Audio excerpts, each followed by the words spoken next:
Hello everyone. आज इस video में हम कर रहे हैं साइको एनालिटिकल अप्रोच और ये हमारा सेकंड पार्ट है। इससे पहले एक वीडियो हमने कवर किया जिसमें हमने साइको एनालिटिकल अप्रोच का इंट्रोडक्शन किया था। तो मेक श्योर कि इस वीडियो को देखने से पहले आप इससे पहले वाली वीडियो देख लें, ठीक है। तो लास्ट वीडियो में हमने क्या किया था, हमने introduction, instincts, characteristics and types of instinct cover किया था, लेवल्स ऑफ पर्सनालिटी और स्ट्रक्चर ऑफ पर्सनालिटी तक हमने कवर किया था। आज हम इससे आगे देखेंगे। तो सबसे पहले हम समझेंगे कि एंजाइटी क्या होता है। So it is a feeling of fear and dread without an obvious cause, ठीक है। तो इसका मतलब क्या है कि हमारी एंजाइटी क्या होती है, it is a feeling of fear, यानी कि हमारी एक डर की फीलिंग होती है। ड्रेड यानी बहुत ज़्यादा डर, जिसका कोई ऑब्वियस रीज़न नहीं होता, जिसका कोई कॉज नहीं होता, ठीक है। तो ये हमारा एंजाइटी होता है। हमें एक बेचैनी सी होने लगती है जिसका हमें कोई क्लियर रीज़न भी नहीं पता कि किस चीज़ के कारण हमें वो डर या बेचैनी हो रही है, ठीक है। So Freud describe anxiety as an objectless fear. Often we can not point to its source to a specific object that induced it. तो फ्रूइड ने क्या बताया कि एंजाइटी ऑब्जेक्टलेस फियर होती है, ठीक है। एंजाइटी क्या होती है, ऑब्जेक्टलेस फियर होती है, यानी कि कोई स्पेसिफिक ऑब्जेक्ट नहीं होता जिससे हमें डर लगता है। जैसे एग्जांपल लेते हैं कि मान लो हमें डॉग से डर लग रहा है, ठीक है, तो वो हमें पता है कि किस चीज़ से हमें डर लग रहा है। बट एंजाइटी में क्या होता है कि हमारा बिना रीज़न के ऐसे हमें डर लगता है, हमारा दिल घबराने लगता है और हमें नहीं पता होता इसका सोर्स क्या है, इसका ओरिजिन क्या है, हमें इस चीज़ के बारे में कोई आइडिया नहीं होता और हमें नहीं पता होता कि कौन सी चीज़ के कारण हमें वो एंजाइटी हो रही है। So he suggested that prototype of all anxiety is the birth trauma. तो प्रोटोटाइप का मतलब क्या होता है, ये समझ लो कि सबसे पहला एग्जाम्पल या जो सबसे परफेक्ट एग्जाम्पल है। तो इन्होंने बताया कि जो हम एंजाइटी का एग्जाम्पल ले सकते हैं उसके अंदर हम बर्थ ट्रॉमा को इंक्लूड कर सकते हैं। अब इसका मतलब क्या है कि एक बेबी होता है, एग्जाम्पल लेते हैं, जैसे एक बेबी होता है तो जब वो वूम में होता है तो उसको सब कुछ सेफ लगता है कि वो एक सेफ प्लेस पे होता है, सेफ एनवायरनमेंट में होता है। जब वो उस वूम में से बाहर निकलता है, ठीक है, तब क्या होता है कि उसको एक शॉक मिलता है कि वो एक ऐसे एनवायरनमेंट में आ गया। पहले उसकी भूख प्यास अपने आप अंदर वो पूरी हो रही थी नीड्स, बट पर बाहर आने के बाद में उसकी जो नीड्स है वो इतनी आसानी से पूरी नहीं होगी जितनी आसानी से वो अंदर हो रही थी। वो जितना सेफ था अंदर उतना सेफ वो बाहर फील नहीं कर रहा। तो वो बर्थ ट्रॉमा इस तरह से हम एंजाइटी के अंदर इंक्लूड कर सकते हैं, ठीक है। तो हमारे पास टाइप्स ऑफ एंजाइटी में आएगा reality anxiety, neurotic anxiety and moral anxiety. अब तीनों एंजाइटी को हम देखेंगे कि ये होता क्या है। तो सबसे पहले हमारे पास reality anxiety. So it involves fear of tangible dangers in the real world. तो इसका मतलब क्या है कि जो रियल दुनिया में रियल डेंजर्स होते हैं उनका जो डर होता है उसको हम रियलिटी एंजाइटी में इंक्लूड करते हैं, ठीक है। जैसे कि एग्जांपल देते हैं कि स्नेक को देख के हमें डर लग रहा है या एक्सीडेंट का हमें डर लग रहा है, एग्जाम में फेल होने का डर होता है, तो वो क्या होता है, वो हमारा रियलिटी एंजाइटी होता है। So reality anxiety serves the positive purpose of guiding our behaviour to escape or protect our self from the actual dangers. जो एक्चुअल डेंजर्स होते हैं जिससे हमें डरना चाहिए, ठीक है, उनसे हमें बचाने का काम करती है। जैसे ये समझो कि हम रोड क्रॉस कर रहे हैं तो एक्सीडेंट होने का डर हमारे अंदर रहेगा, तभी हम क्या करेंगे, तभी हम ध्यान से उस रोड को देख के क्रॉस करेंगे। तो वो हमें जो डेंजर है, जो हमारे खुद को प्रोटेक्ट करने के लिए यूज़ होता है, ये रियलिटी एंजाइटी, ठीक है। फिर आता है हमारे पास न्यूरोटिक एंजाइटी। न्यूरोटिक एंजाइटी क्या होता है, it has its basis in childhood. जो इसका जो रूट होता है या इसका बेस होता है या फाउंडेशन होता है वो बचपन में होता है।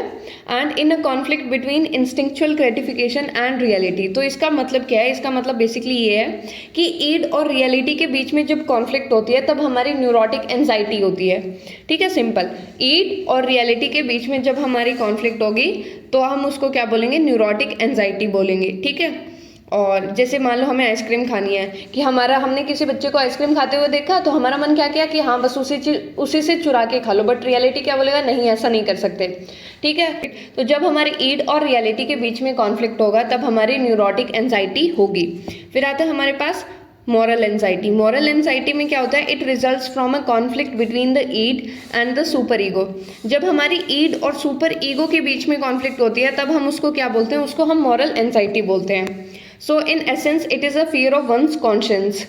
तो इसका मतलब क्या है कि जो हमारी मॉरल एंजाइटी है वो एक अपनी अंतरात्मा का डर होता है कि मान लो अगर मैंने कुछ ऐसा किया तो मुझे मतलब मेरे अंदर वो गिल्ट रहेगा, मैं अच्छे से जी नहीं पाऊंगा। तो ये हमारा जब ईड और सुपर ईगो के बीच में कॉन्फ्लिक्ट होती है तब हमारा क्या आता है, तब हमारा मॉरल एंजाइटी पैदा होती है, ठीक है। फिर आता है हमारे पास डिफेंस मैकेनिज्म। अब डिफेंस मैकेनिज्म क्या होता है कि they are the strategies the ego uses to defend itself against the anxiety provoking by conflicts of everyday life. तो डिफेंस मैकेनिज्म कुछ स्ट्रेटेजीज होती है, कुछ टेक्निक्स होती है जो कौन यूज़ करता है, ईगो यूज़ करता है। तो ध्यान रखना है कि डिफेंस मैकेनिज्म के कुछ स्ट्रेटेजीज है जिसको हमारा ईगो यूज़ करता है to defend itself against the anxiety, कि जो एंजाइटी होती है उसके खिलाफ खुद को प्रिवेंट करने के लिए या खुद को प्रोटेक्ट करने के लिए। ठीक है, ईगो खुद को प्रोटेक्ट करना चाहता है फ्रॉम द एंजाइटी, और उस एंजाइटी से प्रिवेंट करने के लिए जो स्ट्रेटेजीज का यूज़ होता है उसको हम डिफेंस मैकेनिज्म बोलते हैं। तो basically defence mechanism ego protection के लिए कुछ टूल्स हैं। ठीक है, सो हमारे डिफेंस मैकेनिज्म में दो कैरेक्टरिस्टिक्स होती है, तो उन दो कैरेक्टरिस्टिक्स को पढ़ते हैं हम। तो सबसे पहले दे आर डिनाइल्स और डिस्टॉर्शन ऑफ रियलिटी।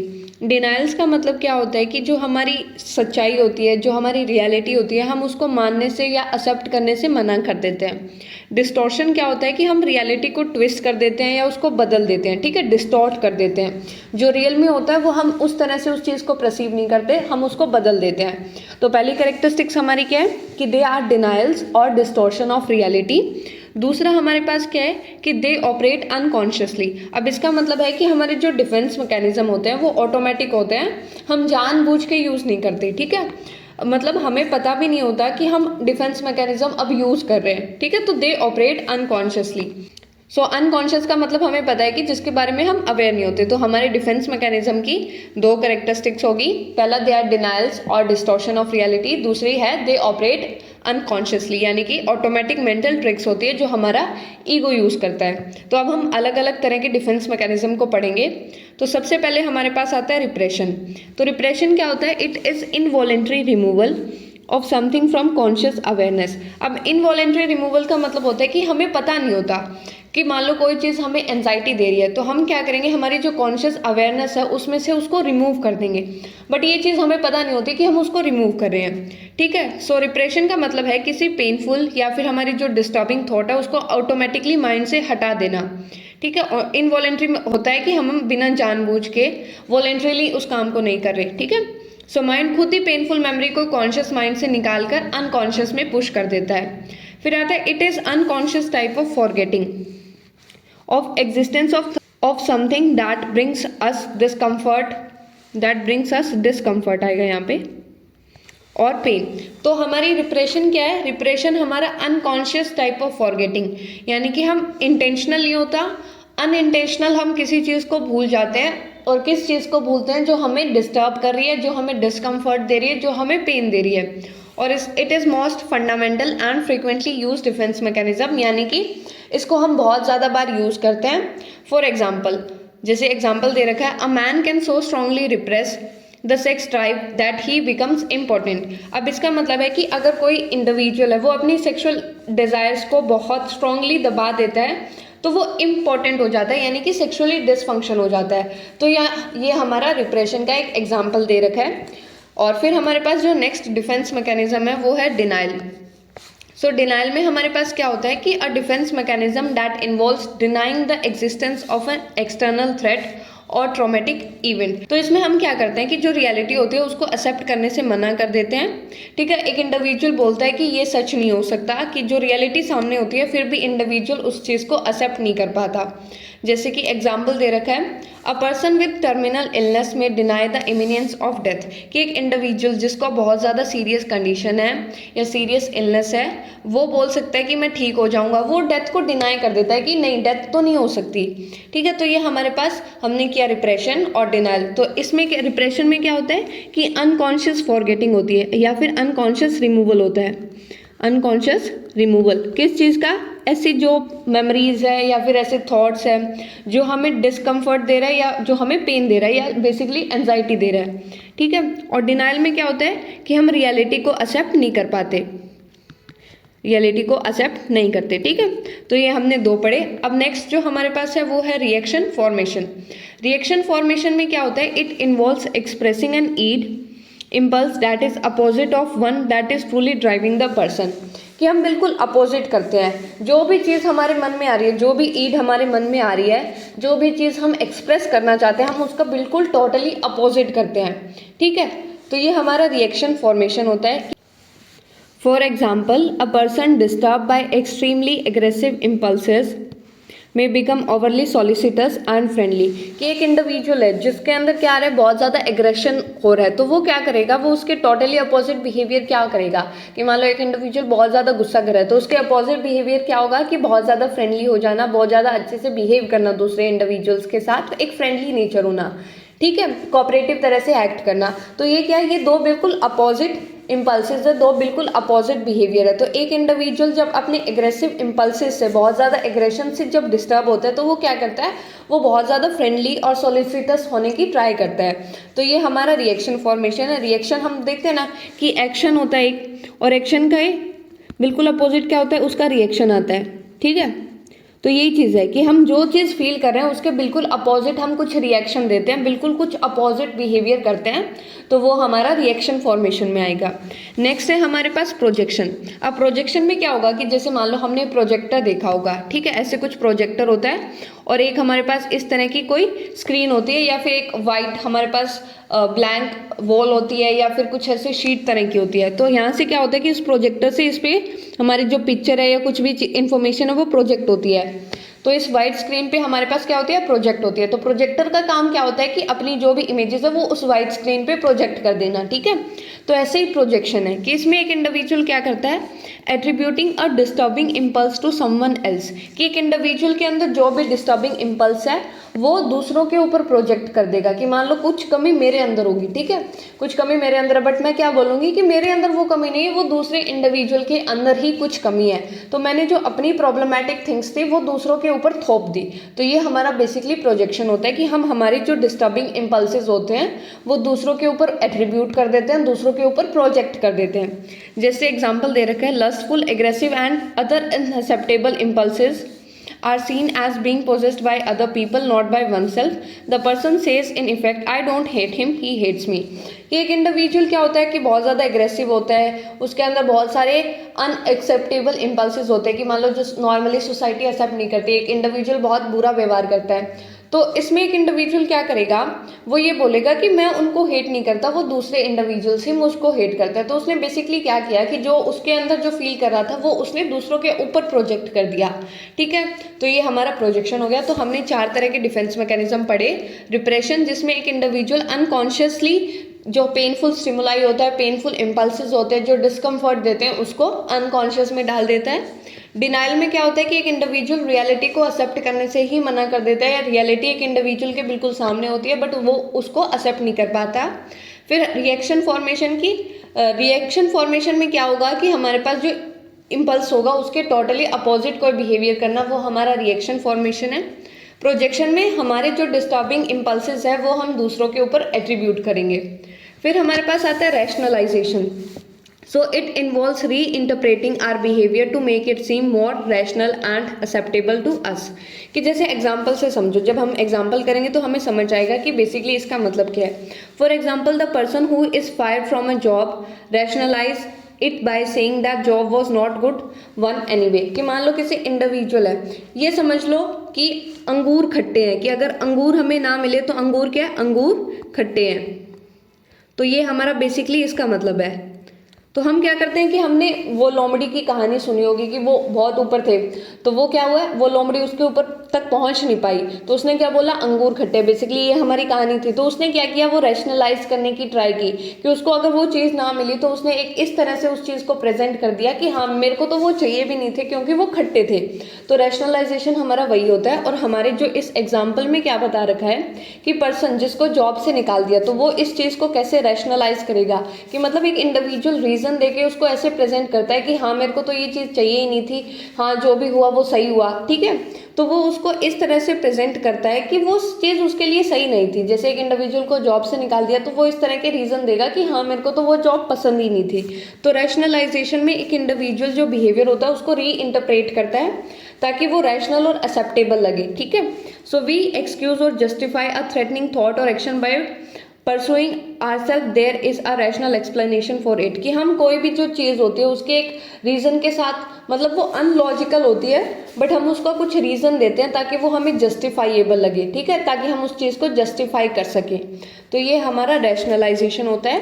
रैशनलाइजेशन में हम बेसिकली क्या करेंगे कि हम ऐसे रीजंस देंगे ताकि वो हमारा थ्रेटनिंग थॉट है वो हमें उतना थ्रेटनिंग ना लगे, ठीक है।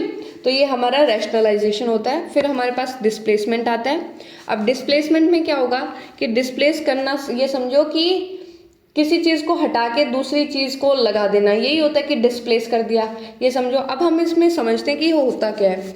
So it involve shifting id impulses from a threatening object or from one that is unavailable to an object that is available.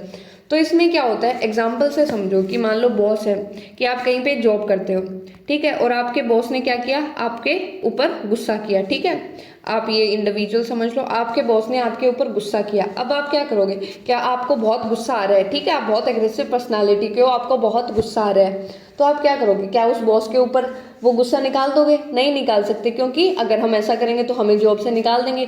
तो हम ऐसा नहीं करते। तो हम क्या करते हैं कि जो हमारा गुस्सा होता है, जो फ्रस्ट्रेशन होता है, वो हम ऐसी चीज़ पे निकालते हैं जो लेस थ्रेटनिंग हो, ठीक है, किसी दूसरी चीज़ पे निकालते हैं जो हमारे पास अवेलेबल हो, जो लेस थ्रेटनिंग हो, ठीक है।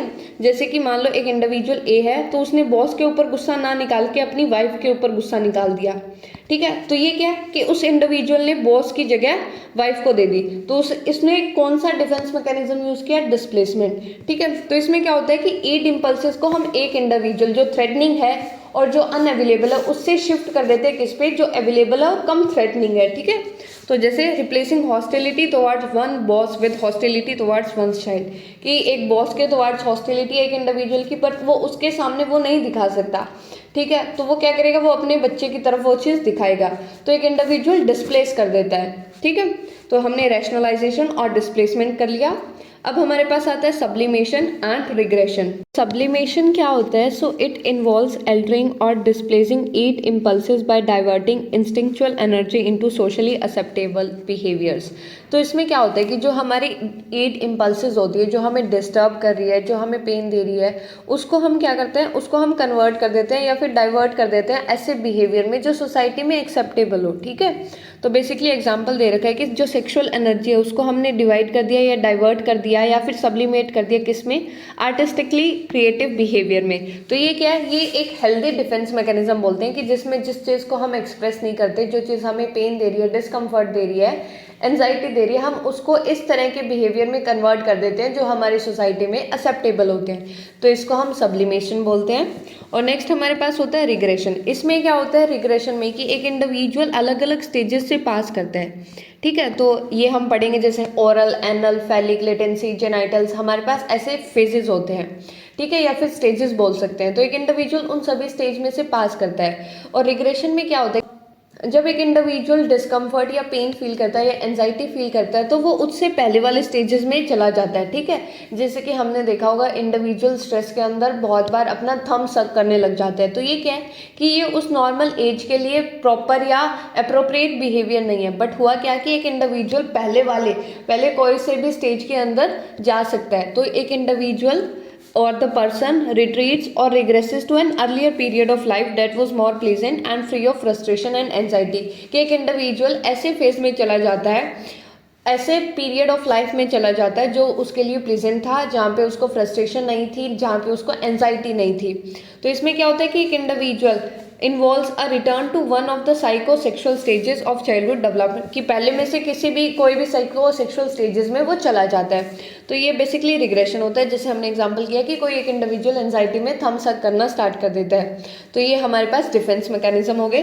तो एक बार हम रिवाइज करते हैं कि हमने किया क्या। सो रिवाइज में हमने सबसे पहले क्या देखा, हमने किया एंजाइटी क्या होती है। So anxiety is a feeling of fear and dread. Anxiety, feeling of fear and dread without an obvious cause। तो ये हमने एंजाइटी किया था, ठीक है। इसका कोई सोर्स नहीं होता, इसका कोई ओरिजिन नहीं होता, हमें नहीं पता कि एंजाइटी कहाँ से आई है, ऑब्वियस कॉज। फिर हमने इसके टाइप्स करे। तो टाइप्स में हमने क्या देखा, टाइप्स में सबसे पहले हमने रियलिटी एंजाइटी। सो रियलिटी एंजाइटी क्या होता है, it is fear of tangible dangers in real world. Reality anxiety, fear of tangible dangers.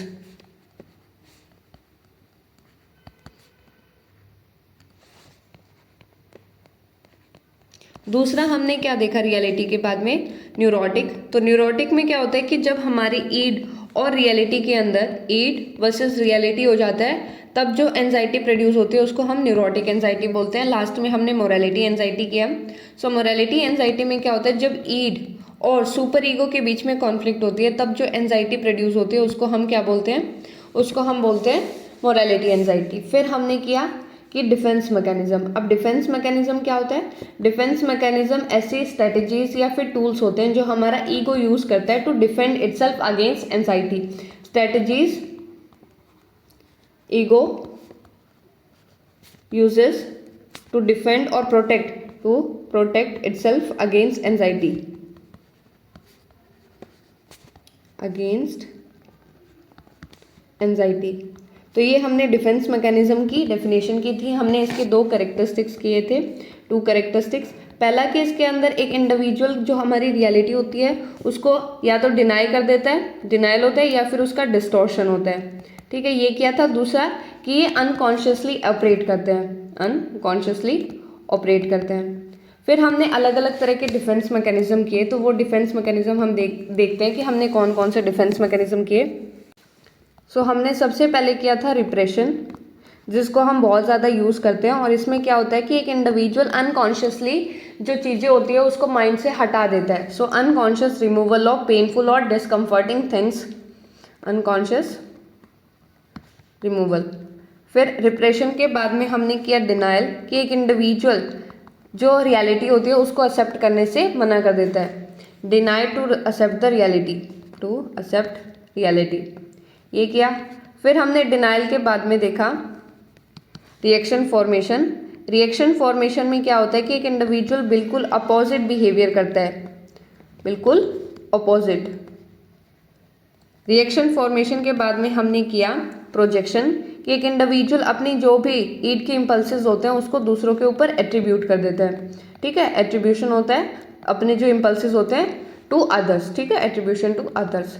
फिर प्रोजेक्शन के बाद में हमने किया रैशनलाइजेशन। इसमें बेसिकली इससे याद करो कि अंगूर खट्टे हैं, तो एक इंडिविजुअल इसमें कुछ रीजंस और लॉजिक्स देता है अपने बिहेवियर या अपनी बात को सही प्रूव करने के लिए, या फिर इस तरह से कि वो उसको कम हर्ट हो, इस तरह कैसे कि उसका ईगो प्रोटेक्ट हो जाए। ठीक है, तो इसमें कुछ वो रीज़न देता है, री इंटरप्रेट करता है। ठीक है, जस्टिफाई करने की ट्राई करता है कि मान लो मेरा एग्जाम अच्छा क्यों नहीं हुआ, क्योंकि मेरे पास मेरा जो लकी पेन था वो नहीं था। तो ये क्या हो गया, ये रैशनलाइजेशन हो गया। फिर हमारे पास आता है डिस्प्लेसमेंट। डिस्प्लेसमेंट में क्या होता है कि अपनी जो ईड के इम्पल्सेस होते हैं उसको शिफ्ट कर देना। ठीक है, शिफ्टिंग ईड इम्पल्सेस किस पे, कि मान लो एक हार्मफुल ऑब्जेक्ट या फिर अनअवेलेबल या थ्रेटनिंग ऑब्जेक्ट है, उससे किसकी तरफ हम शिफ्ट कर देते हैं, ऐसी चीज़ की तरफ जो हमारे लिए कम थ्रेटनिंग और जो अवेलेबल हो। ठीक है, जैसे कि हमने किया कि एक बॉस के सामने एक इंडिविजुअल गुस्सा नहीं कर सकता, जबकि वो अपने घर पे जाके अपनी वाइफ के सामने गुस्सा और फ्रस्ट्रेशन निकाल देता है। सो ये हमारा क्या हो गया, ये हमारा डिस्प्लेसमेंट हो गया। ठीक है, फिर उसके बाद में हमने किया सब्लिमेशन। तो सब्लिमेशन को एक हम हेल्दी डिफेंस मैकेनिज्म बोल सकते हैं। ठीक है, क्यों, क्योंकि इसके अंदर जो हमारी ईड इम्पल्सेस होते हैं उसको हम किस में डाइवर्ट कर देते हैं, उसको हम सोशली एक्सेप्टेबल बिहेवियर में। ठीक है, टू सोशली एक्सेप्टेबल बिहेवियर। और फिर हमने लास्ट में किया रिग्रेशन। तो इसमें क्या होता है कि एक इंडिविजुअल पहले वाले साइकोसेक्सुअल स्टेज में चला जाता है, retreats or regresses to earlier period of life.